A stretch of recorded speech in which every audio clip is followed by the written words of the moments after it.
Welcome to What's in a Game live.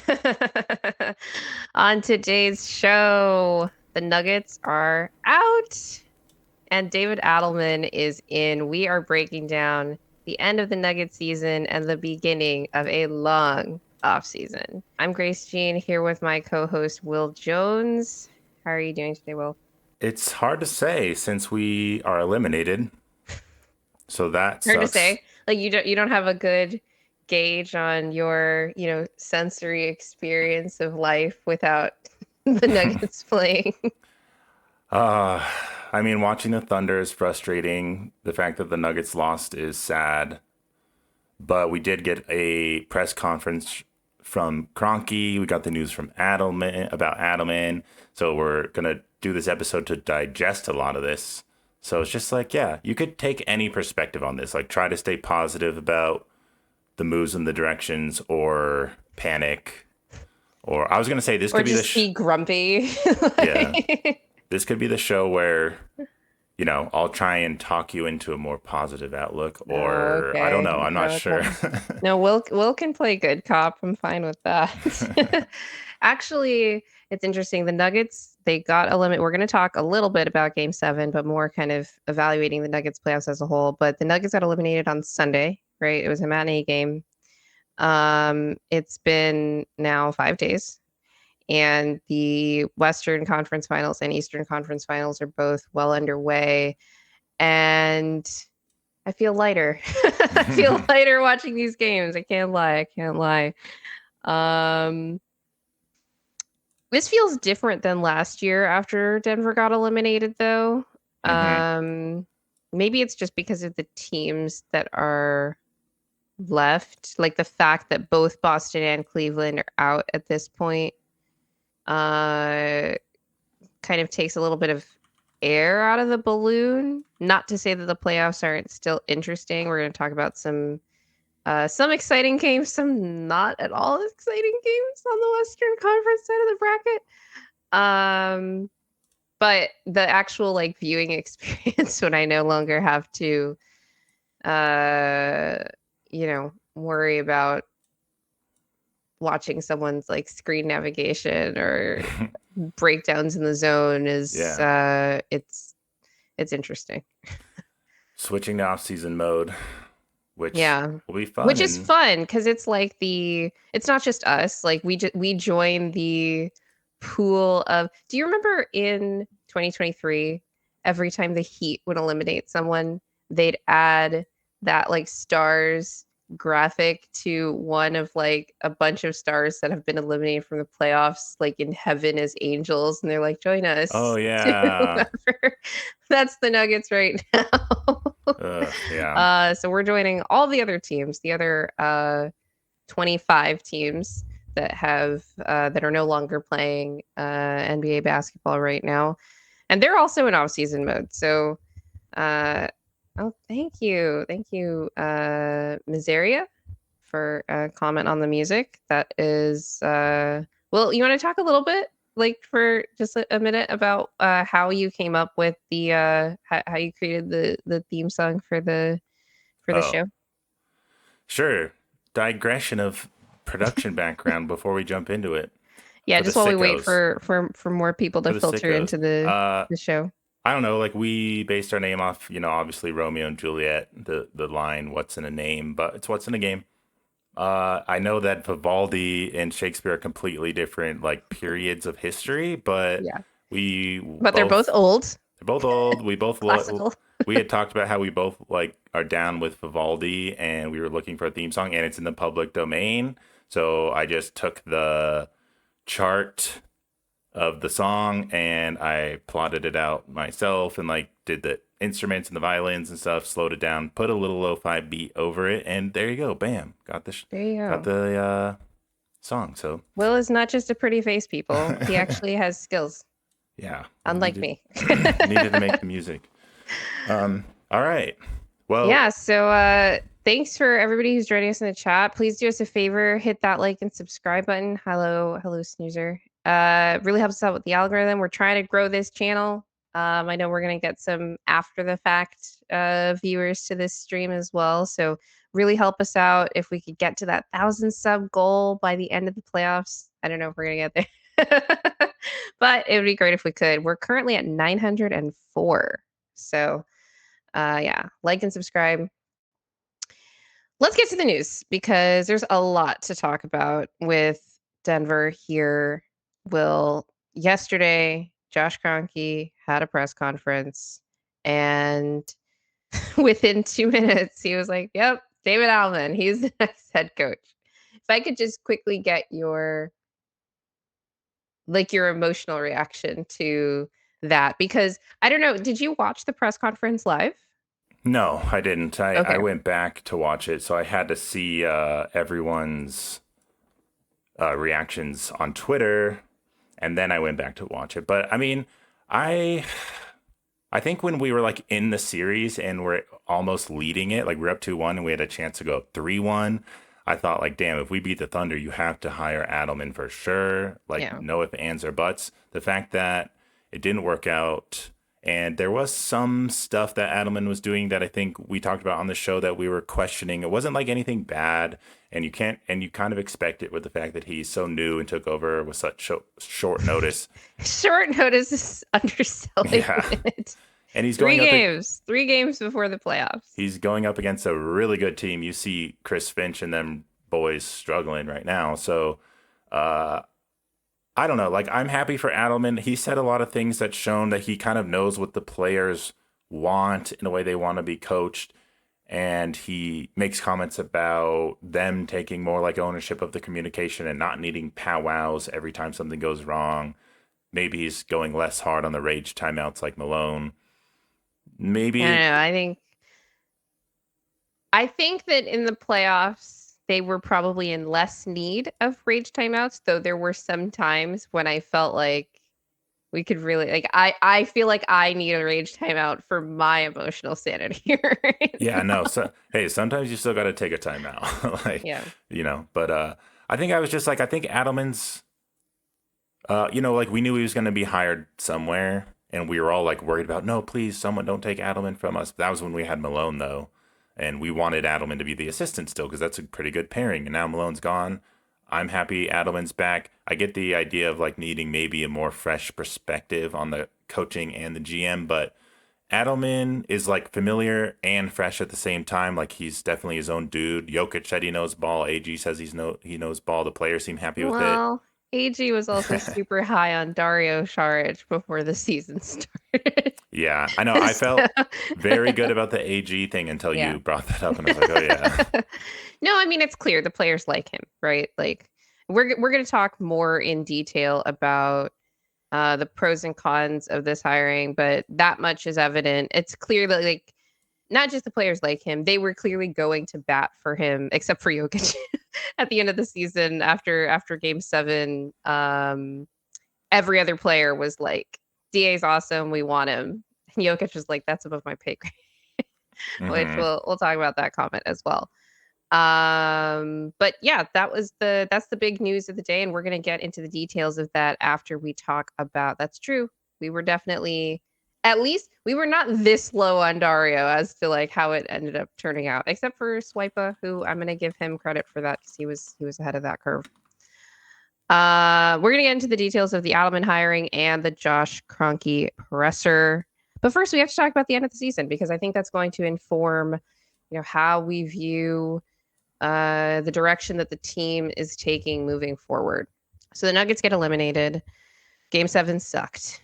Um, I don't have any specific notes on Game 7. It was pretty much what you'd expect. AG played through a grade 2 hamstring injury, couldn't sprint. yeah, MPJ couldn't shoot. Who knows if that's because of the arm? Who knows if it's because of the brace? Jamal, inconsistent. Still sick, actually. Like our last stream was about his flu game in game 6. That was where he was completely in control and amazing and like the best player on the floor. And in game 7, it was just like, oh, this was like game 5 Jamal again. um, Yeah, AG was a dog early, and he was making shots. This is the other thing is like we were making shots early. Um, then the Thunder go on their run. They're forcing a bunch of turnovers. They're not getting called for fouls. It's just they're at home in a game 7, which we Yeah. have some experience with that too. It didn't quite go that way. For it basically looked like our game 7 against the Clippers, but in reverse. Yeah. That was basically Yeah. my It's evaluation. started out a little bit better than, I mean, I don't I think the remember. Clippers were also up. Did Were they they take a not? lead? I don't Yeah, remember they were really, they were but also up in that first quarter. And then we were like, no, we yeah. got this. I So mean, it's been litigated a bunch with all the post shows, and I'm sure all you guys watch the standard Nuggets content going over that game. That run in the second quarter was pretty killer right before the half, and oh yeah, the Russ, P. Watt, Yoke lineups were pretty rough for sure. we're those Russ and Peyton. We talked about it on our last show, did we not? Where I was just Yeah, like, these lineups have been just bad, and they were yeah. maybe the worst they've ever been in Game 7. And it was the same thing again. And Yeah, Caruso on Jokic, I thought he was fouling him a ton. They he allowed was. it. They allowed it. I mean, if we had done this show any earlier, I would have spent the whole time like just blasting the refs, which I've been doing on Twitter. I don't need to do too much here. I mean, the whole NBA world's doing it a bit, whether it's overstated or not. I'm having fun with clowning on SGA and the flopping and all that, and the discrepancy of the officiating. Though some people are coming to the defense. I mean, you don't want to have too many extreme takes talking about this kind of thing, but how can you not at the same time? But yeah, I Yeah. mean, it was just a brutal game. We didn't really have it. AG was hurt. We saw the depth become a huge issue again, which is going to set up us talking a lot about Josh Kroenke and his comments. But we can still talk about Game 7. Oh, hello, CT. The old CT. GM said overlap was a silent killer. I have some thoughts on that actually, CT, which we'll talk about when we get to the depth portion. If you remind me, my thoughts on the overlap and redundancy question. How far away was Denver, Will, Hmm. from being a team that wins the title this year? Not can win. So I think like, okay, yeah, even more things break right for them because I think a lot of things did break right for them across these two series. If even more things break right for them, like, yeah, you could see this team winning the title. How far away was Denver from winning the title this year? All right. So Poppin in the chat says he needs Nuggets content, something that gives him hope. So I'm going to lean a little bit to the hope side on this answer. Okay. I know, like I even said in the last show, I don't want to go too moral victory heavy on the Nuggets and all that and be like, hey, taking them to 7 game series was awesome. And it was an accomplishment. But at the same time, you do see how well the Thunder are playing, and you can't help but think it a little bit. I did say, like, man, if we could just get through the Thunder, it might be open for them. And I still didn't know how we would fare against the Knicks and the Pacers I and the mean, the Wolves Wolves. too, because just like Yeah, after that 7, matchup, especially with all our injuries, was just like brutal. and AG even said if we had gotten through that Game 7 and won, he probably would have missed a couple games in the next series. So you think that's going to really hurt our chances against the Wolves too. The Wolves look bad against the Thunder right now. They've played 2 games on the road. Because the Thunder have So rim protection. okay, yeah, yeah, it would look different for sure, Nuggets versus Wolves series, but I can't help but think we would have a better chance than maybe I would have expected Hmm. against them. I don't know how we'd be against Because the there are some Knicks. things that the Wolves are doing that have nothing to do with what the Thunder are doing, where there's so many possessions where you're just like, what the hell are you doing? Yeah, I Kind do of thing where it's think, like, oh, this is why you guys were the 60 kind of thing. yeah, and Even injuries though it was and just they only won one fewer game than us, so I don't want to go too hard on that. yeah, I mean, injuries and depth would have been an issue in the finals too against Pacers, especially, and the Knicks. But I think we were still like somewhat close, and we're like on a contending level that I didn't necessarily expect, and it did exceed my expectations in that sense. So, I mean, I still think we're pretty close. Yeah, I think part of what gives fans optimism is, like you said, they're closer to a contending level than you would have expected given the regular season, is because they looked so dejected during the regular season. This was a team that a lot of people saw as a first round exit. as dejected as they looked, I didn't see them as a first round exit. Like, I made that very clear. I was like, this Clippers team is not as good as people think they are. And even I didn't know how the Nuggets were going to play defensively. It's funny because their defense really carried them through that series. I would say their offense only won them 2 of those games. There's like really like 1.5 of those games against the Clippers. Yeah, I even with that, I didn't think that they were that bad. But it's like, would I have been shocked if they went out in the first round, given how they looked like throughout March and like the beginning of April, I guess, before the last 3 games, where who knows how do you even evaluate that when like one of those games was a blowout against the Rockets, who were playing for literally nothing, right?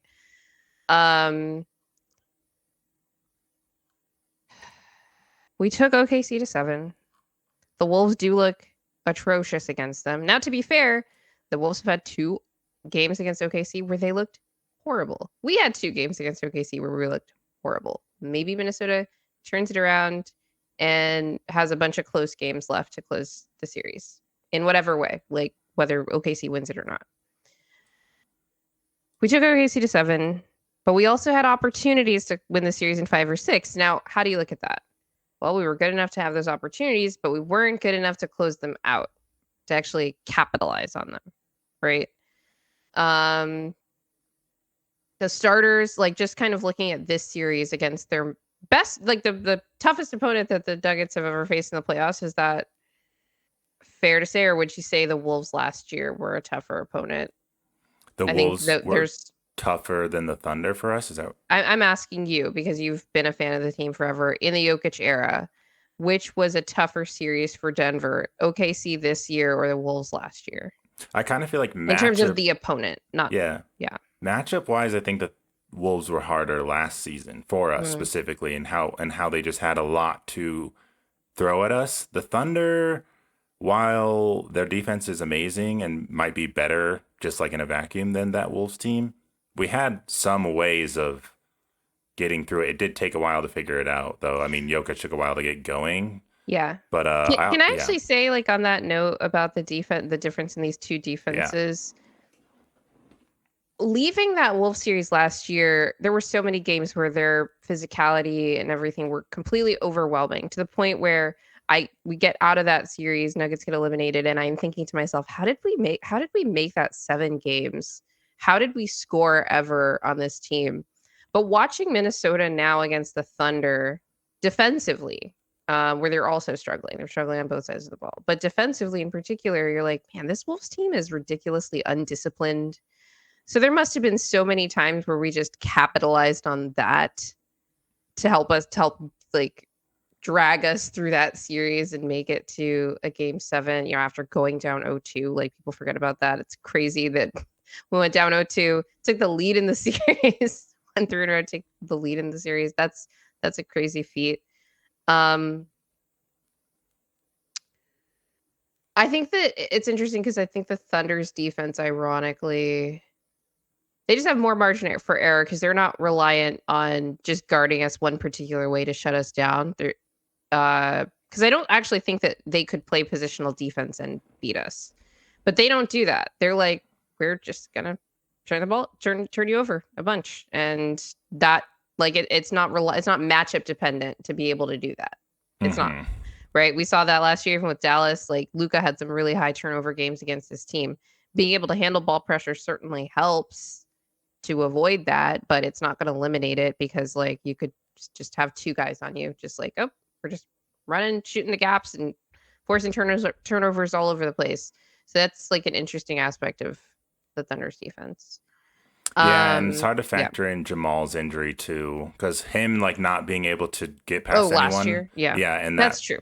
did cause a lot of the off-ball stuff that the Minnesota Yeah. Timberwolves were doing. OKC does that as well, even when we're healthy. So that kind of sucks. I feel like OKC is more physical off ball than the Yeah. Wolves were.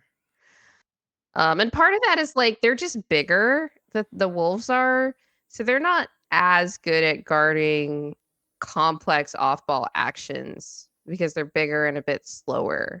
And that's what I'm noticing against the Thunder too. Now there's some caveats to this, right? Because this whole discussion is trying to figure out how far away was Denver. We're trying to figure out how good we were when it comes to comparing how we looked against this team in OKC that is now the measuring stick team. They're clearly the best team in the league, and they have been for a while now.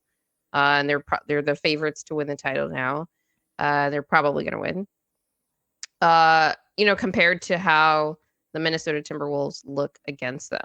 And when you're looking at the defensive side of the ball, Minnesota, like we said, super undisciplined. I don't know what their game plan is. It feels like they can't like decide on a thing, so they're just kind of giving up everything. But the other aspect of this is like Jalen Williams couldn't hit anything against us, and he's just hitting his shots against Minnesota. So it's hard to tell. I don't actually. We talked about this on our last show. I don't think we actually did much to disrupt him. He just couldn't hit like his pull-up jump shots. But he's hitting them against Minnesota. So I don't even know necessarily that it's fair to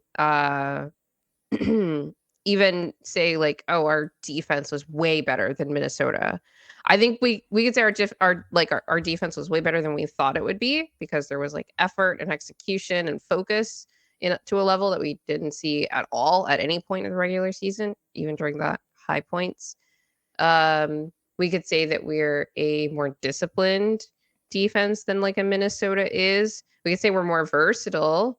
So it feels like Minnesota is like maybe actively avoiding certain schemes that might work, but maybe shouldn't be avoiding. Yeah. I think, Shador, I do think that AG guarded J-Dub well in terms of keeping him from getting to the rim, but J-Dub was getting to the same pull-up jump shots that he's getting against Minnesota and just not making them. There were like some games where it was literally even just Jokic switched on to J-Dub, and Jokic like late did well switches, that kind of thing. But I'm like, most of the time he was getting to the middle of that zone and getting that free throw line midi and just bricking. Yeah. And the threes were not going down at all. At least the pull-up threes weren't. And it really is hard to decide. I mean, Thunder are so much more talented and like just so much more of a juggernaut than the Wolves, obviously, and probably going to go on to win it all. At least in my opinion right now. The Wolves didn't make it to the finals. And I do think, like, because Matt Moore said this too, that Nuggets kind of sharpened the Thunder a bit. And I think that's true, where like they had to play against a really tough team, against Jokic, and like really focus. And they did respond every time they got like down, especially in the series, like game score wise, and even like score in game, they were able to respond. And I think right now they're like, I don't think Minnesota was like ready for the type of intensity they were going to bring. Yeah, I think it's less that we sharpened the Thunder, but that we were a real competition. I don't think the Wolves faced real competition in the first two rounds, and that's rich coming from me that picked the Lakers against them. I was completely wrong about that matchup, and I should have thought about it better, especially the defensive side of the ball. And by the way, like the Lakers watching the Wolves offense in the two subsequent rounds have to be completely sick. Like, holy crap, our defense was really that bad that they were just running us over in that round one in a way that neither of the, and like, look, the Warriors are a really good defense, even, without stuff on the floor. So, to be fair, but the Lakers are, we could say actively watching the series for sure. The Lakers are far away. Right? Mm-hmm. No, just like to get back on the, like in the Nuggets too, and how close they are question before we get into other specifics. Yeah. As impressive as it was that we went to Game 7 against them, like we had to work our ass off. Yeah. And it's like, you can look at that and say, wow, we were so close. And that's kind of maybe what Josh is getting at. I'm not really sure we're going to talk about all of his comments in a bit, but I look at it and say, we were really close, but imagine how much easier, or like, it's never going to be easy, but just like how much easier it's going to be for our best players if you just like improve the roster in some ways. He actually, I'll just insert this here. Josh made this really this comment that caught my attention that I think totally hits the point on the head, which is they're going to be, we're going to talk about the specifics, but We're going to be looking at ways that we can not only go to toe to toe against like any team, because I think we did. We went toe to toe against OKC, but we had to put so much into it. Like, couldn't have a bad game. The bad games that we had were just that Blowouts. they were blowouts or game 4, which OKC won. Like, um, so like we had to play mistake-free basketball. Meanwhile, you look at the differences in the for the core, like you said, the best players here. The Nuggets starters ran roughshod over OKC's starters. It was really like Alex Caruso and Cason Wallace that like turned that series on its head, right? And the minutes where we had to have Peyton Watson and Russell Westbrook on the floor together with Jokic that made like Jokic minutes bad. Like that's how you know it's bad when the Jokic minutes are bad with some combination of players. Uh Interesting that you talk about a transition player. I'd like a slasher that could also do it in the half court, but that obviously also translates to transition. Yeah, just need some more players that can like dribble, make layups, and also some shooters and maybe some more defense and a backup center. Oh yeah, there's a lot to get into, and we'll get more specific like as time goes on when rumors are popping up Right. and But the point that I wanted to make here is that there's a difference between being a team that can like scrap and claw your way to making games close enough that you can eke something out versus, the kind of game that I thought was perhaps possible in game 7. Maybe if AG wasn't injured, but I was skeptical because of, just the differences on home and road. But the kind of game that was possible when we have more lineups that are overtaking your lineups to where we don't have to rely on one lineup that was good. It was literally our starting lineup was the only lineup that was winning its minutes. Every other lineup was abysmal, like any combination of players. It wasn't just the non-Jokic minutes, it was everything. And it was primarily actually a lot of the Jokic minutes with our bench players. That's something we'll talk about more specifically. But this idea of we should be the team that is forcing other teams to adjust. And to a degree, we were, right? Even with our only one lineup being good, the point was OKC had to go to these other options in order to stop us. But I want to see us being a team that can push that envelope further to where Jokic isn't our only matchup problem when Jamal has a bad game. And now, to be fair, our other like supposed matchup problems on this team were MPJ with one arm and AG with one leg in yeah. game 7, right? But I do think that there are things that we can do to where it's like, no, like we're gonna push you to the brink in like the okay, we pushed OKC to the brink. We want like you have to push us to the brink. That's how I felt like that's what I felt like the Wolves did last year. Like I do feel like we were still like tough. They're a tough matchup for us, obviously, and they won that series. But it was like no, like they had to do a lot to beat us in that series. And I don't Hmm. think OKC had to do that much. I just think they gave away a couple of games that they shouldn't have. But you could also say the same for us. So that's that's the nature of this dialogue here, right? Yeah. The other thing here and related is that I keep seeing this the Nuggets had no business being in that series framing, and that's a compliment to David Adelman, to the scrappiness of the players on our roster to keep us in that series for sure.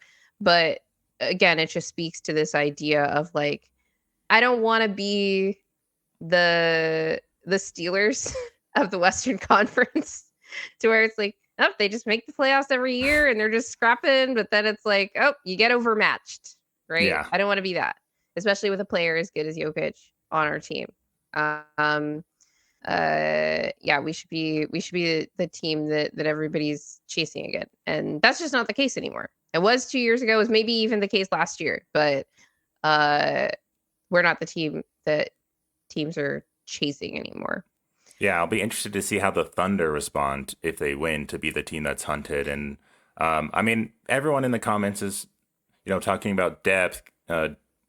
And they're completely right. I mean, I thought the series went away from being this experience gap just by the sheer talent and depth that OKC had. That even if, and CT Fazio, friend of the show, says OKC looked ready to break mentally multiple times. And I agree. They Game just had so four. much Ugh, to, game four. they just had so much to like overcome it. Like, just throw bodies at us and Yeah. someone's going to step up for them. And for us, it's just we have so many limited uh, options to go to. No versatility practically on the roster and on the bench. So, you're going to go 15 of 66 or whatever it was on open threes against them in our losses.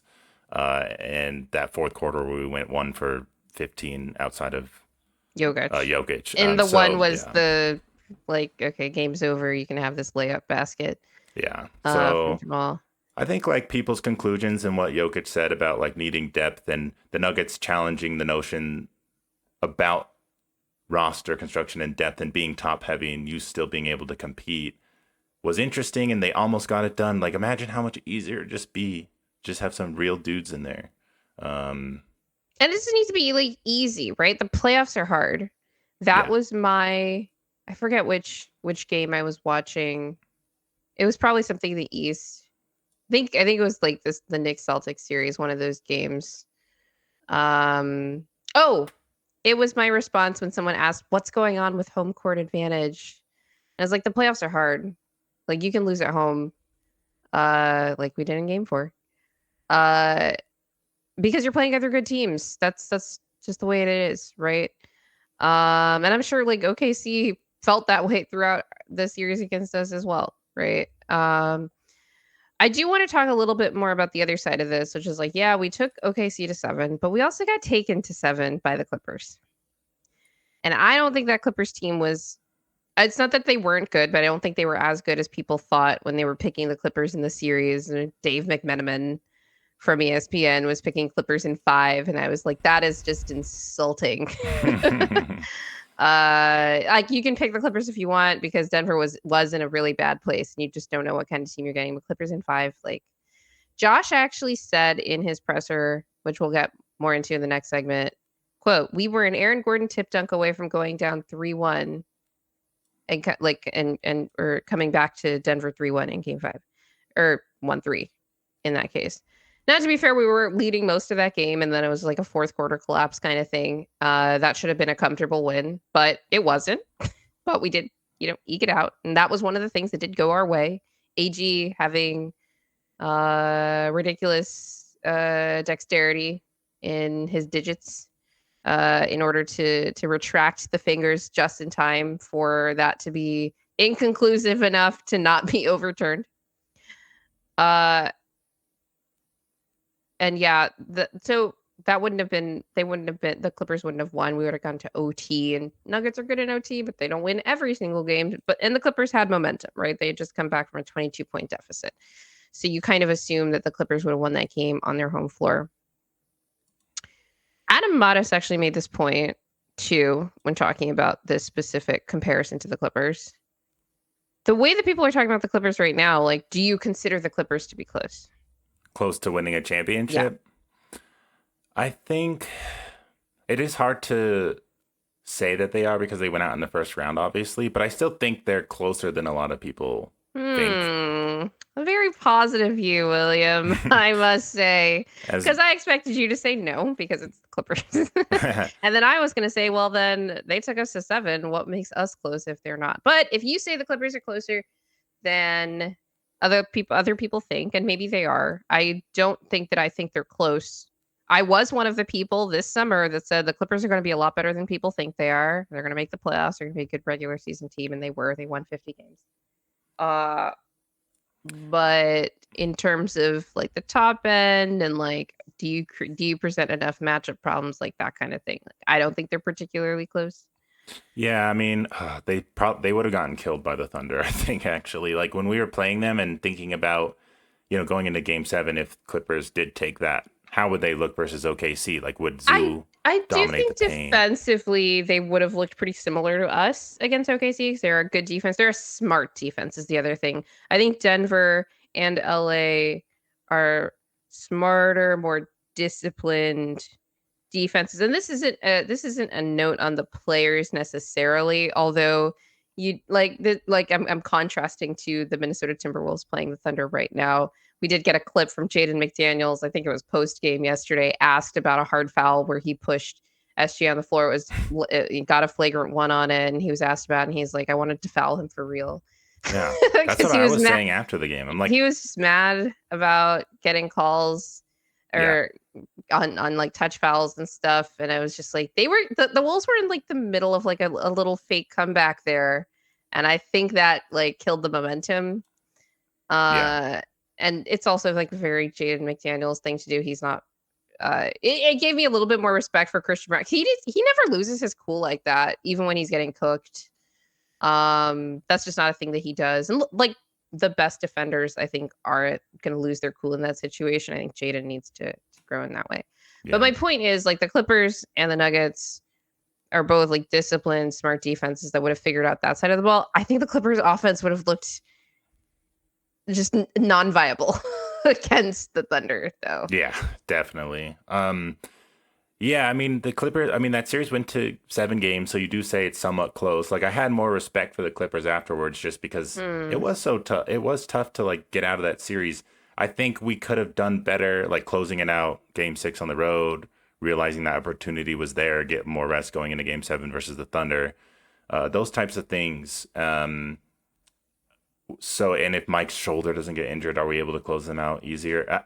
Like, I do think maybe there's a Yeah, hard limit on possible. what the Clippers can do in terms of Kawhi and James Harden being like the Yeah, head of the snake. they have a lower ceiling. Yeah. So it's like, I think they're closer than people are saying, but I think it's like almost, this might be hard to say, but like impossible that they would have won the title with this team. So like I'm kind of thinking they're going to go into the like rebuild kind of like change strategy mode. But yeah, I mean, I don't know what that means for the Nuggets really. Like I think if anything, I just take away like we couldn't beat the Clippers in less than 7, mostly because of depth and like needing to rely on the starters and Russell Westbrook pulling games out for us almost miraculously, and that miraculous dunk by AG. I'm not trying to shit on the Nuggets by saying that. It's just I think we would have had an easier And we're time, which makes it evaluating, right? easier. You have to look at things in a very like kind of cold facts kind of way, And right? that would make the Thunder easier to go up against, and maybe you close out that Right. Game 4 and Game 5 if you hadn't Like not playing had such a long literally series. every other night for a month.